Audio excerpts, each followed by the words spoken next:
na darating ang kamatayan sa ating lahat. Ngunit ang Biblia ay may itinuturo upang ating maunawaan ang kamatayan at paano ito haharapin ng may kahandaan. May mga katanungan po tayong sasagutin upang lubos nating maunawaan ang kamatayan ayon sa Biblia. Ano po? So yung unang tanong, bakit nga po ba mayroong kamatayan? No, yun po yung unang tanong na ating sasagutin.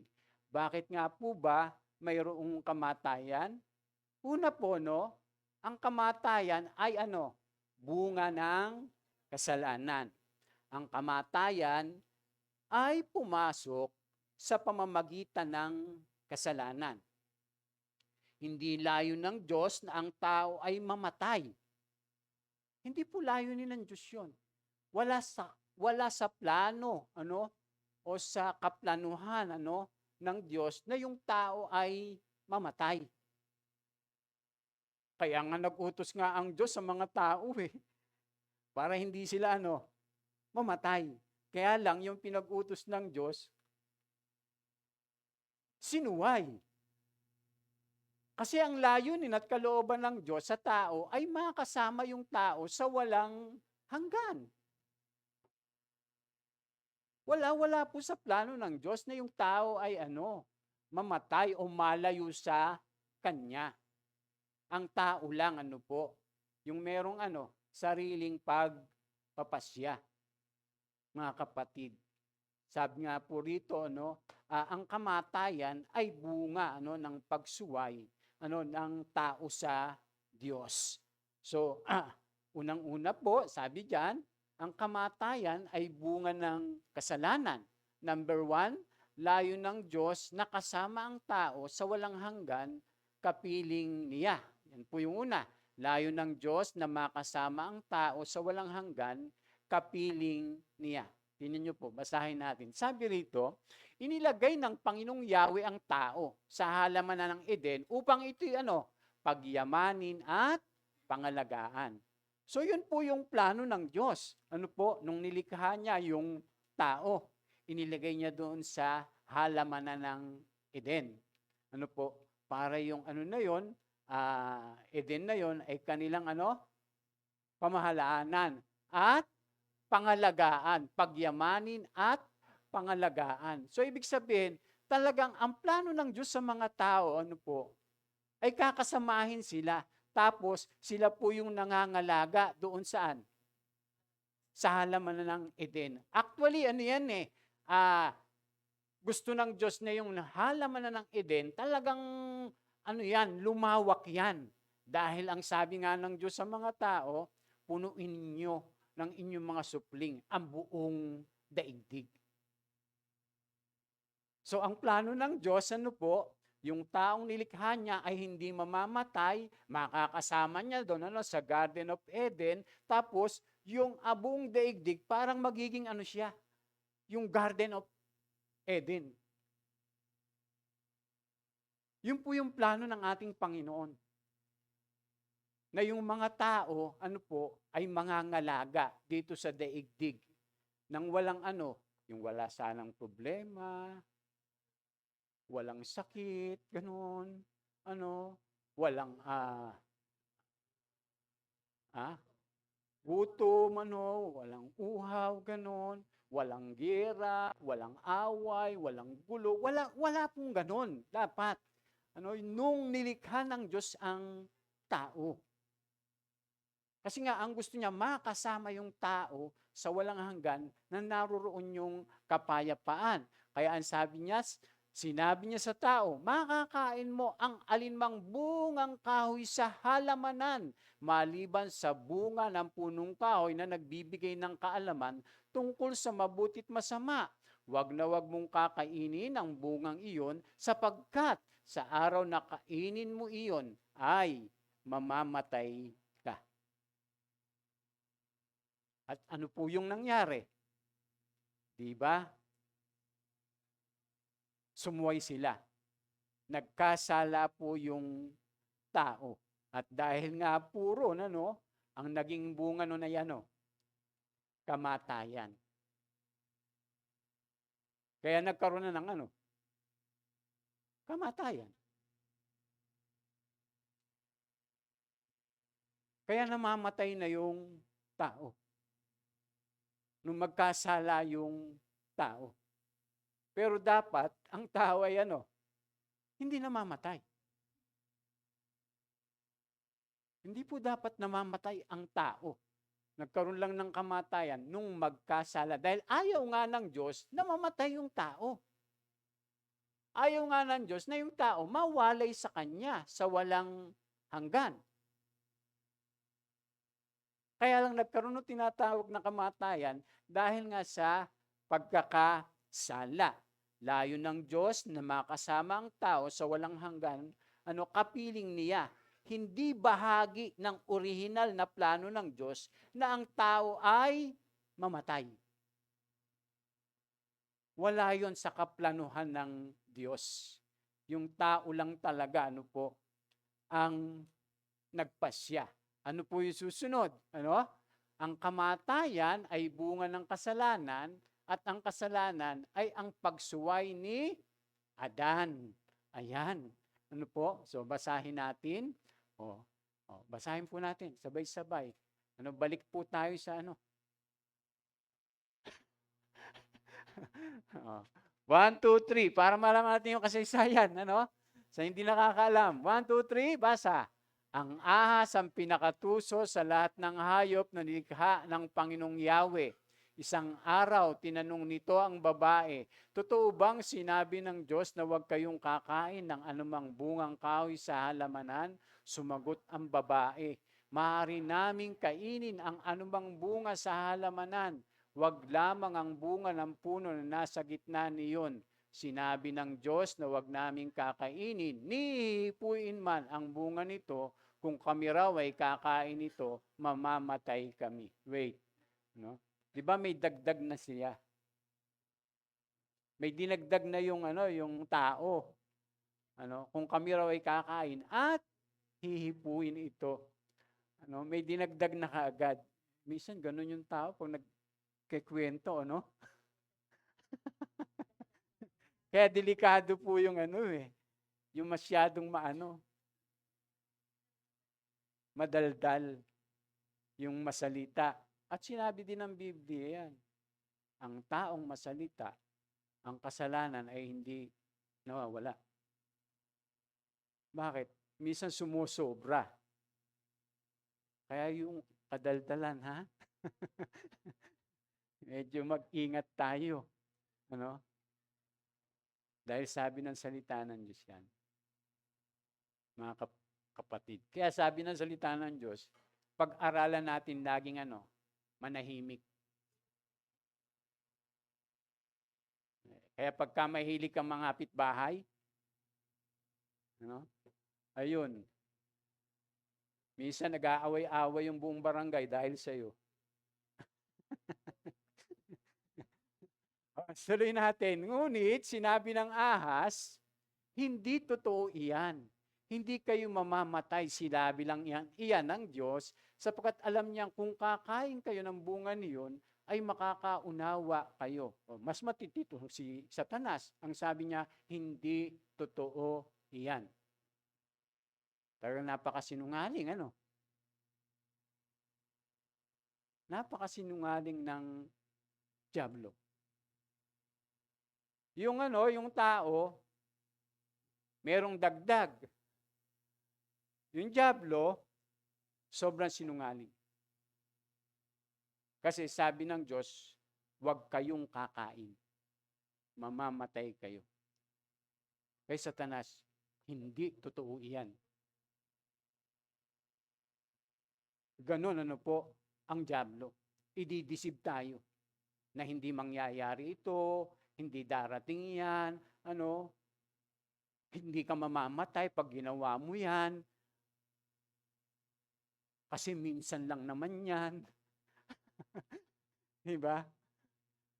Lahat ng paraan, idisip tayo para gumawa tayo o yung ating i-disobey, yung sinasabi ng Diyos. At ano pong nangyari nga?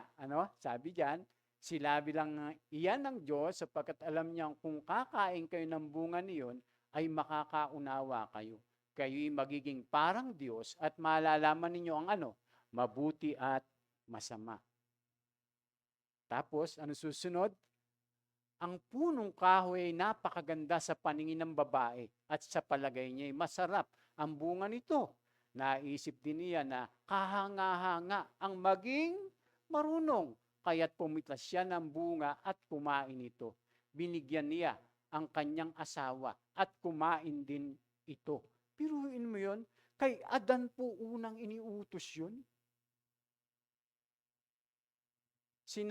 Sinabi sa kanya, at si Adan po ang siya yung nadamay.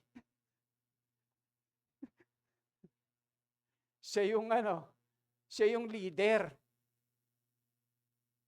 Tapos, hindi man lang sinabi ni Adan na, abay, Eva, bitawan mo yan.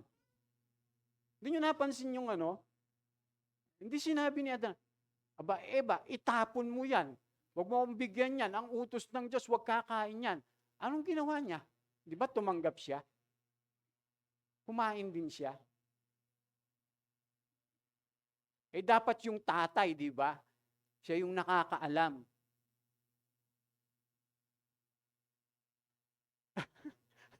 Siya yung nakakaalam ng higit sa lahat. Dahil siya yung leader Siya yung magdadala Kaya dapat yung tatay ang magsasabi. Wag, hindi dapat, hindi tama. Di ba? Kaya lang ngayon, hindi na ganun. Yung babayang yung babayang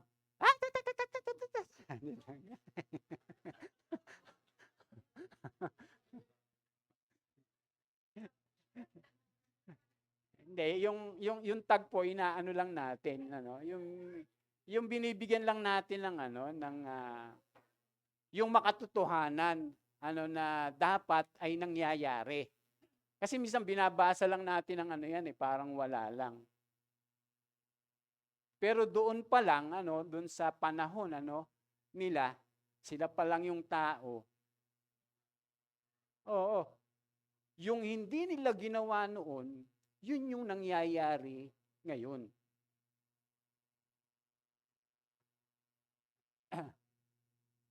Kaya nabaliktad. Kaya mapapansin nyo, nung magkasala na yung tao, hindi naman si Eva ang kinausap ng Diyos Si Adan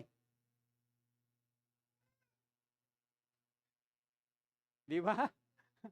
Hindi si Adan hindi si Eva yung hinarap ng Diyos, kundi si Adan ang hinarap ng Diyos nung magkasala na. Bagaman si Eva ang nag-initiate. Kain tayo nito, Kasi, magiging tayo? Matalino, magiging marunong tayo. Yun yung problema ngayon, Ang tao po ngayon, mga kapatid, siya na yung nagpapasya kung ano yung mabuti at masama. Samantalang, ang sabi lang ng Biblia, ang Diyos lang dapat ang nakakaalam nun para sa atin. Tama, hindi.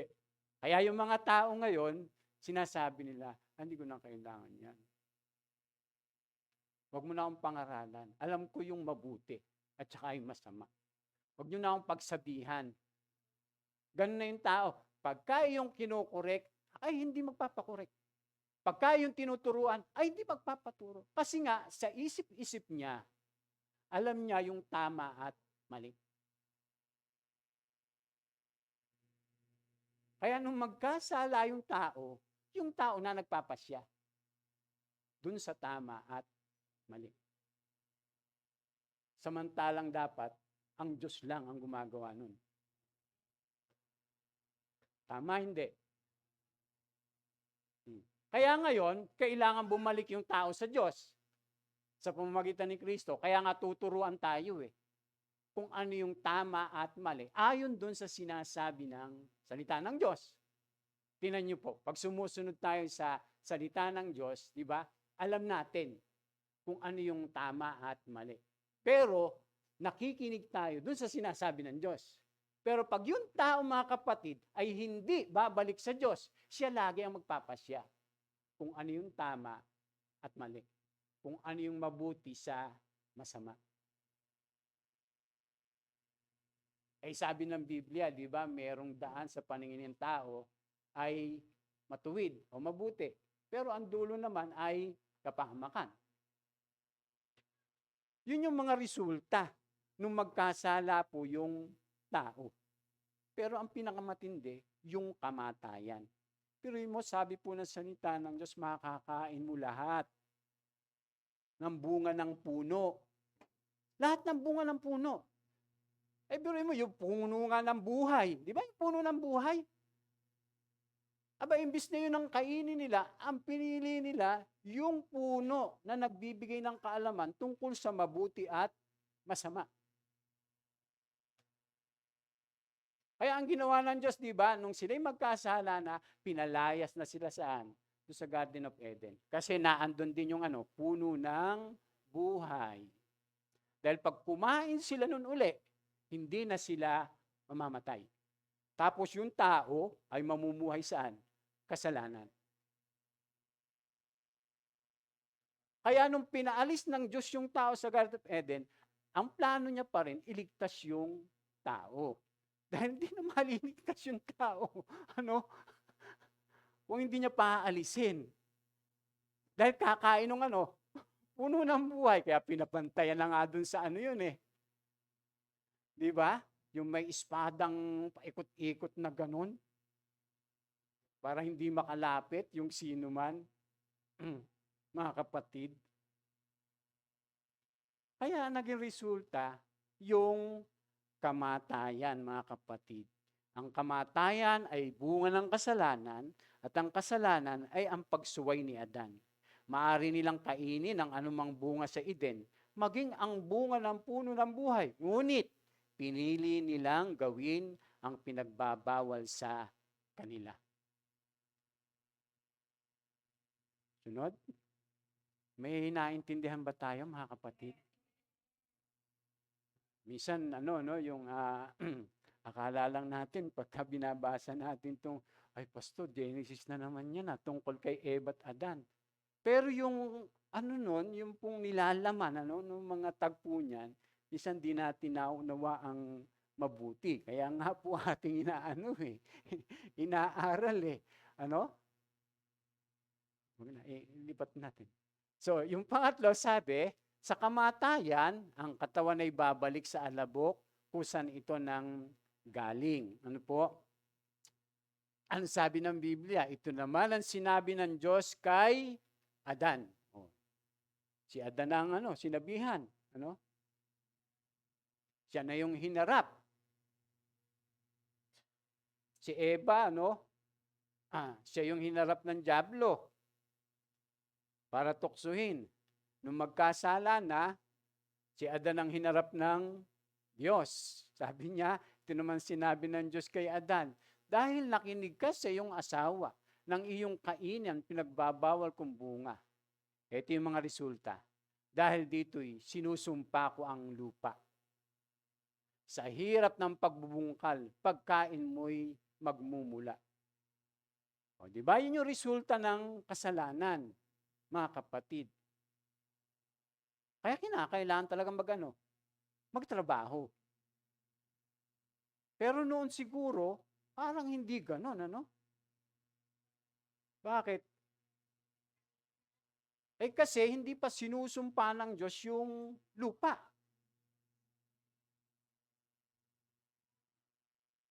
Hindi pa, siguro. Siguro talagang hindi tayo napapagod talaga. Hindi tayo nahihirapan, hindi tayo nagugutom, hindi tayo pinagpapawisan, nakutakot-takot, hindi tayo mag-e-aircon. Hindi natin gagawin yung ganito, ganyan. Kasi, yung walang sumpa mga kapatid.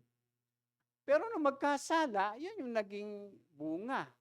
Magadamot tinik ang iyong aanihin, halaman sa gubat ang iyong kakainin.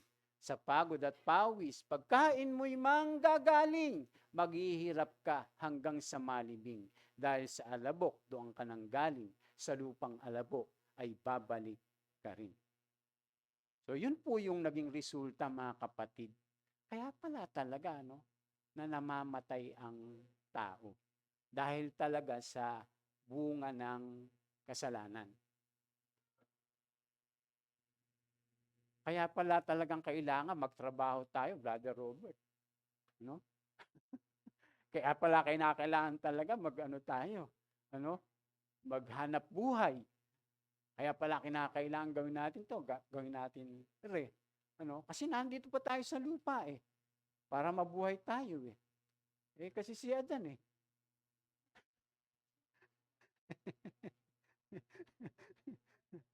Ano, Brother Cesar? Kasi si Adan Pero kung hindi nangyari yon, walang ganyan, walang ganito. Wala ring kamatayan, wala ring hirap, mga kapatid.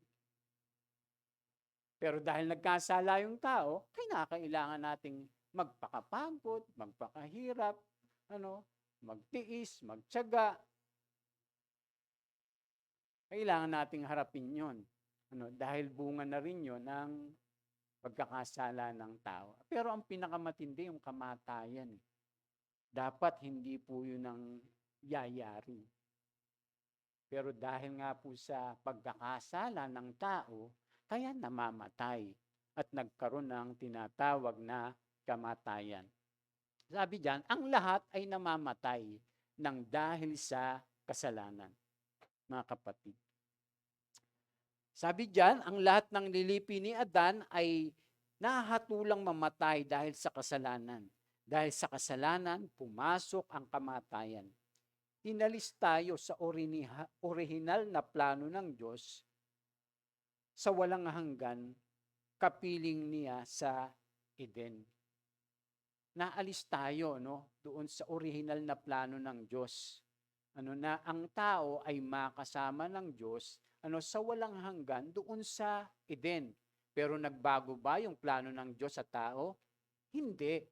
Ang gusto pa rin ng Diyos, makasama yung tao sa walang hanggan. Hindi kalooban ng Diyos na yung tao mawalay sa kanya sa walang hanggan. Ang talagang kalooban niya, makasama yung lahat ng tao sa walang hanggan. Kaya nga gumawa siya ng paraan Bagaman yung mga tao, mga kapatid, nung nilikha niya, dumami, di ba? Dumami ng dumami. Tapos nagpakasama pa ng nagpakasama. Sa sobrang sama ng tao, di ba? Ginunaw niya yung daigdig. Tapos iniligtas niya sino? Sila Noe at yung kanyang asawa at mga anak. Tapos dumami uli yung tao, mga kapatid. Pansinin niyo po yung kasaysayan. Lahat ng mga bansa ngayon ay nanggaling sa lahi ni Noe pag ating pong binasa ang Biblia. Tapos nung panahon ni Noe, ganun pa rin. Ang tao ay nagpakasama. Nagtayo sila ng tore at sumamba sila at tumawag sa ibang mga Diyos.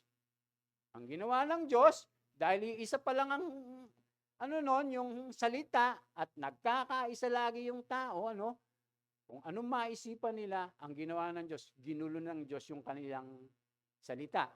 Tapos yung mga tao, nagkanya-kanya na. Kasi ang kalooban ng Diyos, punuin ng yung buong mundo ng mga tao. Pero yung mga tao, lang. Sasama-sama lang. Siyempre, nung ginulo na yung mga salita ng tao, di siyempre, hindi na magkaintindihan Baka mayroong Pilipino na noon. Bakit ba? Hindi kita maintindihan. Hindi na sila magkakaisa, di ba? Kaya nagkanya-kanya na yung tao. Mga kapatid. Pero ganun pa man, walang taong sumusunod sa Diyos sa panahong iyon. Lahat ng tao masama. Pero ang plano ng Diyos, yung tao, ano po, ay kasamahin niya pa rin sa walang hanggan. Kaya ang ginawa niya, tumawag siya ng tao na pagsisimulan niya na kung saan ay ipagkakatiwala niya yung kanyang mga pangako, yung kanyang mga salita, yung kanyang mga kautusan. Sino yun? Si Abraham. Nakita niyo po yung kasaysayan, ganun po yun, pagkakasunod-sunod. Di tinawag si Abraham, di ba? Tapos nakipagtipan ang Diyos kay Abraham na yung magiging lahi niya ang gagawin niyang bayan. Di nagsimula po siya kay Abraham para ipakilala niya yung kanyang sarili. Dahil ang tao ay iba na ang mga kinikilalang Diyos. Iba-ibang Diyos na. Kaya doon sa 10 utos, di ba? Ang unang utos, huwag kang sasamba sa ibang Diyos. Hindi po Diyos-Diyosan yun. Diyos din yun. Small letter nga lang. Tapos susunod, huwag kang gagawa ng mga Diyos-Diyosan, ng mga larawan. Pero yung una, huwag kang sasamba sa ibang Diyos. Kasi merong Diyos.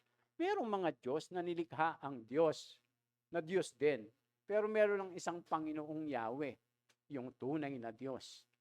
Kaya lang, yung mga Diyos na yun, na nilikha niya, ay itinuro nila na sila yung totoong Diyos. Kaya sinamba ng mga tao. Sila yung nagpakilala sa mga tao ng mga Diyos. Ay mapapansin nyo, ang mga bansa, maraming mga Diyos. Iba-ibang Diyos. Mga kapatid. Tapos yung mga Diyos na kinikilala nila, gumawa sila ng mga Diyos-Diyusan. Doon sa mga Diyos na kinikilala nila. Kaya ang tao po mga kapatid, ang kanyang layunin ay kasamahin talaga. Yung mga tao sa walang hanggan. Kaya nga po kahit na nagkasala pa yung tao, nagsimula uli siya na magpakilala. Nagsimula siya kay Abraham. Ibinigay niya yung kanyang mga, yung nakipagtipan siya, nagpahayag siya, ibinigay niya yung kanyang mga kautusan para magiging gabay, para yung tao ay makasunod sa kanya. Pero anong ginawa pa rin? Di ba, sumusuway pa rin. Nagpadala siya ng hukom. Nagpadala siya ng mga propeta. Anong ginagawa nila? Pinapatay. At ang pinakahuling huli na pinadala niya ay yung nag-iisa niyang anak, ang ating Panginoong Yesus. Kaya sabi, gayon na lamang yung pag-ibig ng Diyos sa sanlibutan. Kaya ibinigay niya yung kanyang bugtong na anak upang ang sino mang magsisi, magbalik loob sa Kanya, makipag-isa at sumunod sa Kanya ay pagkakaluban niya ng buhay na walang hanggan. So kahit na yung tao ay lumayo pa sa Diyos, kahit na yung tao ay nagbunga ng kamatayan pagkahiwalay sa Diyos sa walang hanggan, ang Diyos ay hindi nagbabago sa kanyang plano na yung tao ay kasamahin niya sa walang hanggan. At mangyayari lang po yun sa pamamagitan ng Panginoong Hesukristo. Amen? Kaya sabi nga po dyan, ang lahat ng nilipi ni Adan ay nahatulang mamatay dahil sa kasalanan. Dahil sa kasalanan, pumasok ang kamatayan. Inalis tayo ito sa original na plano ng Diyos sa walang hanggan, kapiling niya sa Eden. Ano pa po, Sabi diyan, sa pangalawang tanong natin, kanina, bakit nga po ba mayroong kamatayan? So, sinagat po natin yan na ang kamatayan ay bunga ng kasalanan. So, bakit nga po ba mayroong mga namamatay ng maaga o tila wala sa oras? Di ba mga tanong yan? Mga kapatid, ito ang tanong na pinagtatakhan sa buhay. Bakit ang mabuti at inosente ay maagang nawawala at ang masama ay tila masamang damo na hindi mapuksa? O nga naman. Minsan tayo pa nga nagpe-pray, minsan sana mamatay na yung kapitbahay kong yan. Huwag naman ganon, Minsan sinasabi natin, Uy, kawawa naman siya, ano, napakabata pa, ano, tsaka napakabait niya. Bakit na lang yung hindi masasama dyan, ano, nakapit bahay natin. Di ba minsan ganun yung ano, yung minsan sinasabi natin. Dahil ang iniisip ng marami na kapag mabuti o matuwid ay mabubuhay ng mahaba at kung masama ay hindi na dapat magtagal pa. Nakakaligtaan ang Diyos ang may akda at may hawak ng buhay ng lahat. Siya yung nagbibigay at siya rin yung bumabawi nito, maging sa matuwid man o masama. Diyos ang may kakayahang magpapala at humahatol sa tao. Oo nga naman mga kapatid, kaya hindi tayo dapat, ano, yung parang bakit ganito, bakit ganito, bakit ganyan. Minsan di natin talaga alam mga kapatid kung ano yung mga layunin at plano ng Diyos. Sige.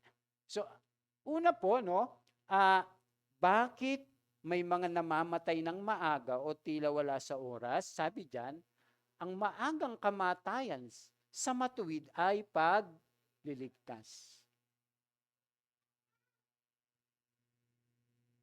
Pagliligtas. Siguro baka kinuha ni Lord ng maaga ay para talaga hindi na mapahamak.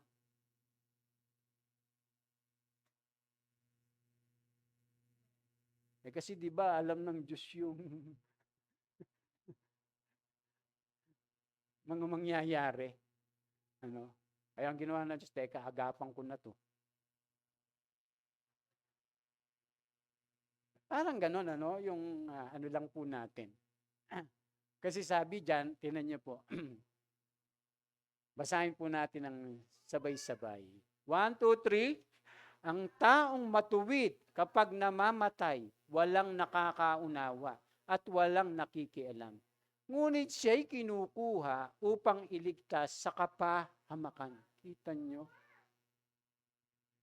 Hindi man nabanggit na yung maaga, pero ang layunin pala ay para iligtas sa kapahamakan. Kaya kung minsan, tatakot tayo, ay bakit ganun? Ano, napakabata niya pa. Ano, bakit ganun? Ano pa siya, yung napakabait niya naman, napakabuti niya naman, ano naman niya, masunurin. Bakit nangyari sa kanya? Bakit siya pa? Bakit hindi na lang yung, iba? Iba yung ganun, mga kapatid. Yun nga yung sabi ng salita ng Diyos Ano? Ang taong matuwid kapag namamatay, walang nakakaunawa minsan, Sabi, parang kung ano yung sinasabi natin, Kasi nga matuwid mabuting tao sumusunod sa Diyos. Ngunit siya'y kinukuha upang iligtas sa kapahamakan. Sa verse 2, sabay-sabay, 1, 2, 3, mapayapa ang buhay ng taong lumalakad sa katwiran kahit siya'y mamatay. Sino po raw yung mapayapa ang buhay? Yung lumalakad sa katwiran. Yes, magiging mapayapa buhay natin basta tayo namumuhay ng matuwid. Gusto niyong gumulo buhay?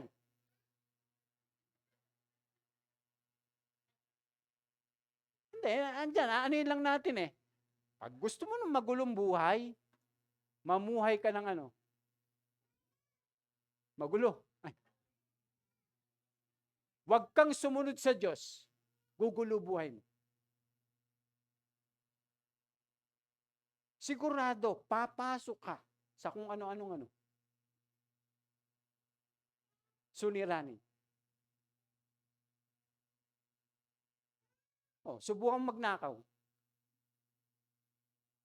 Subukan mong mga lunya. Subukan mong mandaya.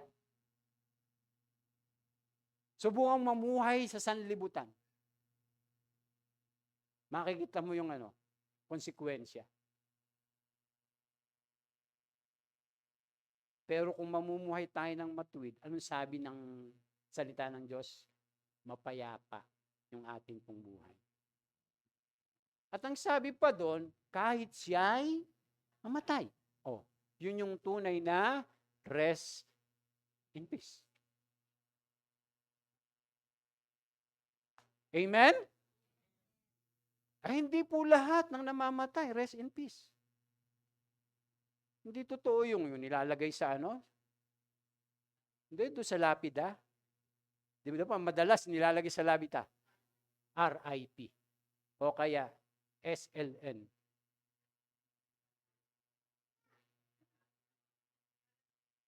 Yes.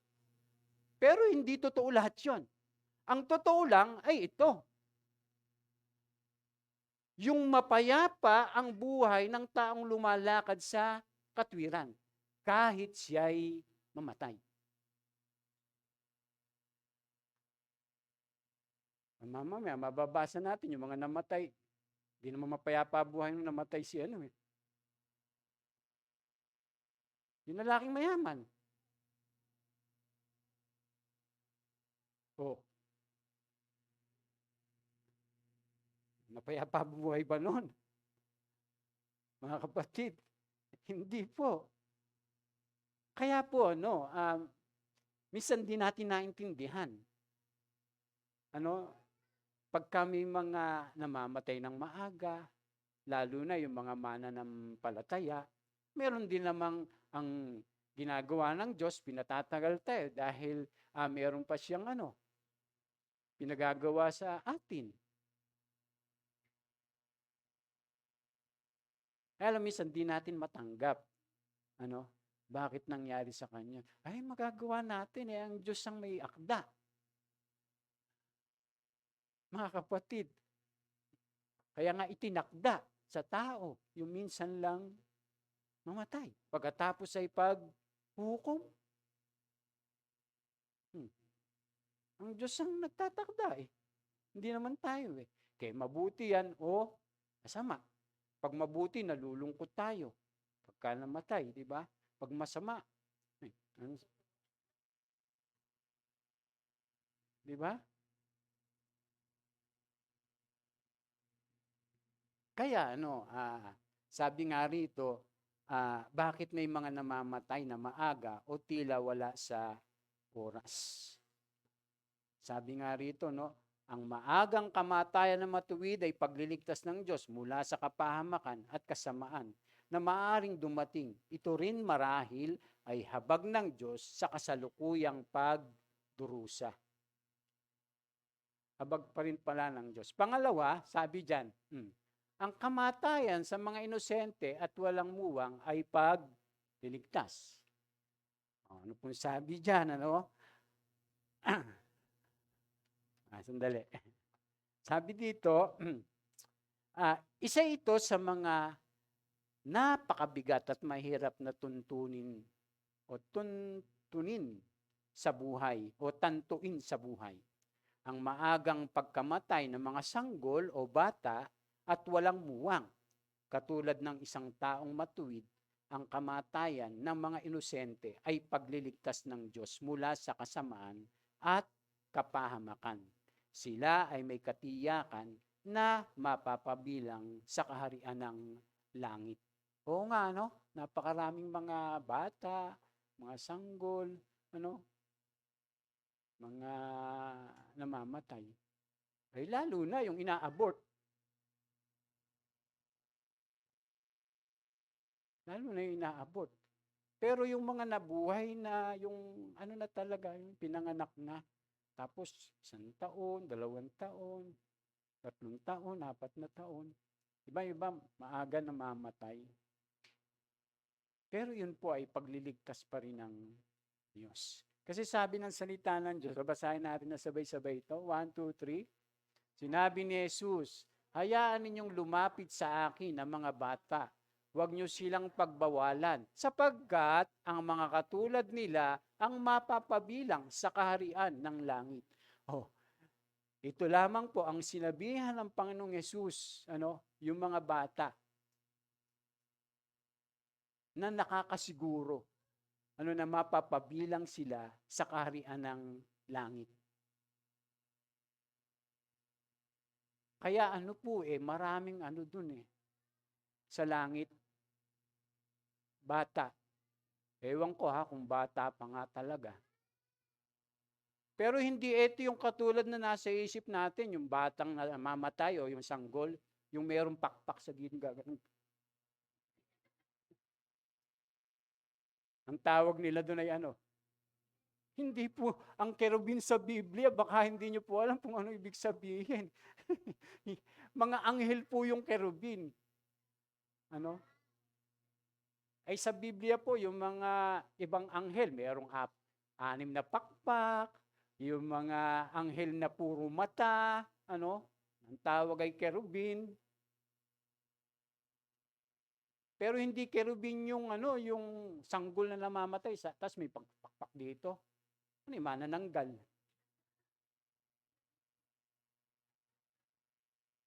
Wala pong ganun. Wala tayong babasa sa Biblia na yung mga sanggol nagiging ganun.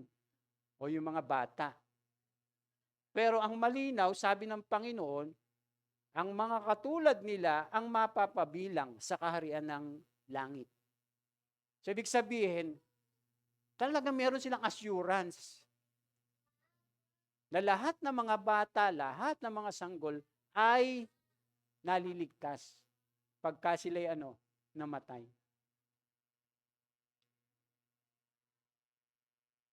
Sigurado po sila. Pero yung matatanda na katulad natin, walang sila. Ang Panginoong Yesus lang naman nagsabi na yung mga bata ang kasiguruhan . Pero yung matatanda, anong gagawin? Hindi nga, para maligtas. Magsisi tayo, magbalik loob tayo sa ating Panginoong Jesucristo at sumunod sa Kanya. Kailangan sumunod tayo. Paano yung mga bata hindi sumusunod? Hindi yung mga bata, Yung mga sanggol, yung wala pa dun sa age of accountability, kung tawagin. Likas sa bata ang pagiging pilyo . Pero sa pamamagitan ng disiplina, matututo ito. Sabing ganon. Di ba? Sabi kong ganon. Pero talagang ang may kasiguruhan, yung mga bata, pagdating sa kaligtasan. Pero kung halimbawa, kinuha nga sila ng maaga, yun po'y pagliligtas ng ating Panginoon sa Kanya. Amen? Sa kanila. Ano pa po? Ang maagang kamatayan naman sa masama ay kahatulan. Mga kapatid. Sabi nga rito, ang hindi sumisiyasat at humahatol sa sarili ay hinahatulan ng Panginoon. Ito po, kinakailangan unawain natin to. Bagaman hindi lagi ang maagang kamatayan sa masama o masasama, ito ay hatol ng Diyos sa kanilang kasalanan. Tingnan niyo po baka ma-misinterpret natin to. Ayan, basahin natin to ng sabay-sabay. Po? Basa po natin. 1, 2, 3. Kaya ang sino mang kumakain ng tinapay at umiinom sa kopa ng Panginoon sa paraang di nararapat, ay nagkakasala sa katawan at dugo ng Panginoon. Kaya't dapat siyasatin ng tao ang kanyang sarili bago siya kumain ng tinapay at uminom sa kopa. Sapagkat ang sino mang kumakain at umiinom ng hindi kinikilala ang kahalagahan ng katawan ng Panginoon, ay kumakain at umiinom ng kahatulan laban sa kanyang sarili. Yan ang dahilan kung bakit mahihina at sakitin ng marami sa inyo, at may ilan ngang namatay na. Kung sisiyasatin natin ang ating sarili, hindi tayo hahatulan ng Panginoon.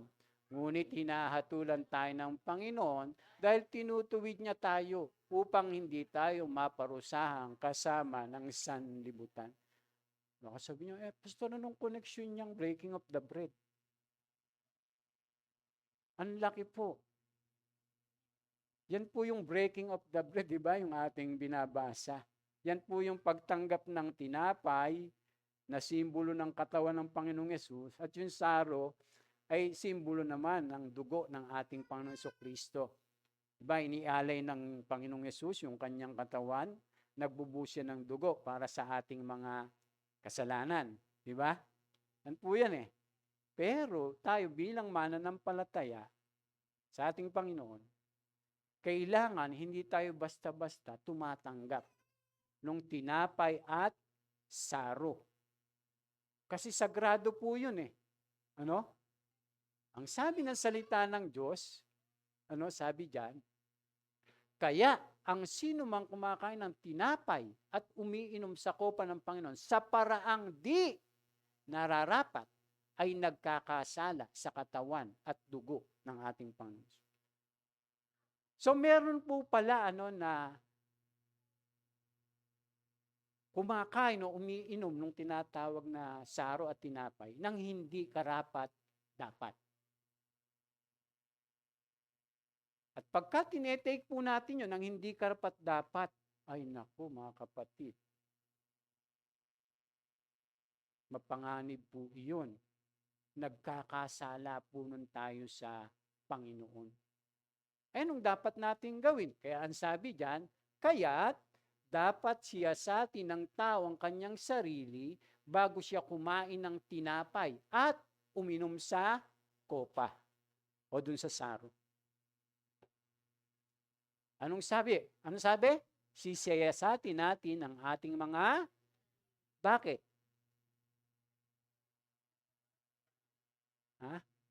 Baka may ginagawa kang kasalanan o baka may ginagawa tayong kasalanan na hindi natin pinagsisisihan. Tapos tumatanggap tayo nun. Kaya nga ang sabi, dapat siyasatin muna natin ang ating mga sarili. Kaya nga, di ba, pag ginagawa natin yung breaking of the bread, anong ginagawa natin? Nagaano muna? Nananalangin ng paghingi ng tawad. Kaya lang, wag natin gawing parang seremonya lang yun. Tapos pagkatapos nun, babalik ka ulit doon sa kasalanan mo. Hindi mo tinatalikuran. Mga kapatid, kaya hindi po yun basta-basta. Akala nung iba parang laro-laro lang yung pagkain, nung tinapay at pag-inom ng saro. Hindi po. Napakaseryoso niyan. Kaya sabi, sapagkat ang sino mang kumakain at umiinom ng hindi kinikilala ang kahalaga ng katawan ng Panginoon ay kumakain at umiinom ng kahatulan laban sa kanyang sarili. Yan ang dahilan kung bakit mahihina at sakitin ng marami sa inyo at may ilan ngang namatay na. Abay, mapanganib pala yun. Mga kapatid. Ibig sabihin, pwedeng yung sakit pala ay dahil sa kasalanan. Pero hindi ko sinasabi na pag may sakit ka, ay dahil nagkakasala ka. Hindi, kailangan malinaw po sa atin. Baka si pastor naman, ginajudge yata kami. Hindi. Kaya nga nililinaw ko po sa inyo Pero ang sinasabi ng salita ng Diyos, may posibilidad, na may mga sakit na inaalaw ng Diyos para magsisi.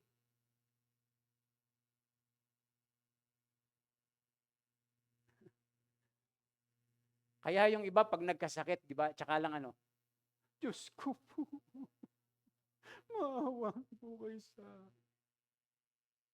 Tama, hindi. Pero hindi ko sinasabi, na pagka kayo nagkakasakit, baka high blood ka lang. Hindi ibig sabihin, pag may high blood ka, ganito. Ako nga high blood eh. Paano hindi ako mga high blood kung kayo mga miyembro?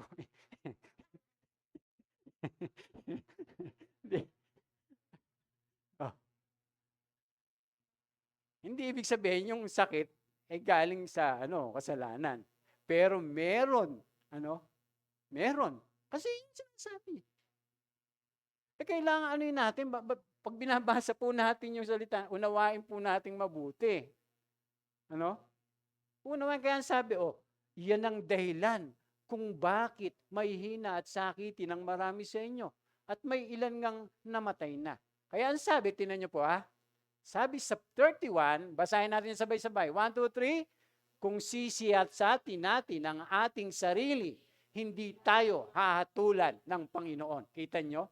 O, paano natin gagawin yon? E di siya, Lord, diba, lalapit ka talaga sa Kanya. Siya ka. Kung ano man, Panginoon, nagawa kong pagkakasala, patawarin mo. Siyasatin mo yung sarili mo. Ihingi mo talaga ng tawad. Ihingi natin ng tawad. Mga kapatid. Tapos pag hindi natin ginagawa, take tayo ng take nung saro at saka yung tinapay. Diba? Tapos eto pala yung buhay na ginagawa mo. O,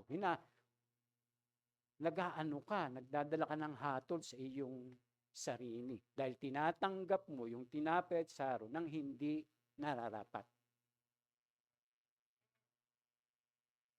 O. Tapos namumuhay ka sa kasalanan. May koneksyon po yan, mga kapatid. Dahil ang gusto ng Diyos, makasama niya tayo. Kaya nga pagdating dito sa 32, basa, 1, 2, 3, ngunit hinahatulan tayo ng Panginoon dahil tinutuwid niya tayo upang hindi tayo maparusang kasama ng sanlibutan. O, di ba ang linaw? Ayaw ng Diyos na mahatulan tayo kasama ng sanlibutan. Kaya nga hinahatulan niya tayo ngayon. Hinahatulan niya na tayo ngayon, di ba? Kaya nga po, kinakailan, siyasatin mo. Kasi alam ng Diyos na, di ba, may ginagawa tayong kasalanan, di ba? Kaya nga sabi, siyasatin natin yung ating mga sarili. At pagka siniyasat natin, hiningi natin ng tawad sa Diyos, patatawarin tayo ng Diyos eh. Dahil ayaw niya, na maparusahan tayo kasama ng sanlibutan, mga kapatid. Ito po'y babala lang sa atin. Paalaala, siyempre bilang mga mananampalataya, ayaw ng Diyos, na kung kukunin niya tayo, dahil hinatulan niya tayo dahil sa ating kasalanan. Naalala niyo po si Ananias at saka si Sapphira? Naalala niyo yun? Hinatulan po sila eh. Kaya po mga kapatid, ito po'y tatapusin na lang natin, Mahaba pa po ito. Pagpapatuloy po natin. At nawa po yung mas malalim pa yung ating naunawaan, pagka yung pinag-uusapan natin, yung tungkol sa kamatayan. Palakpakan po natin ang ating Panginoon. Maraming salamat po at pagpalain po tayo ng Diyos.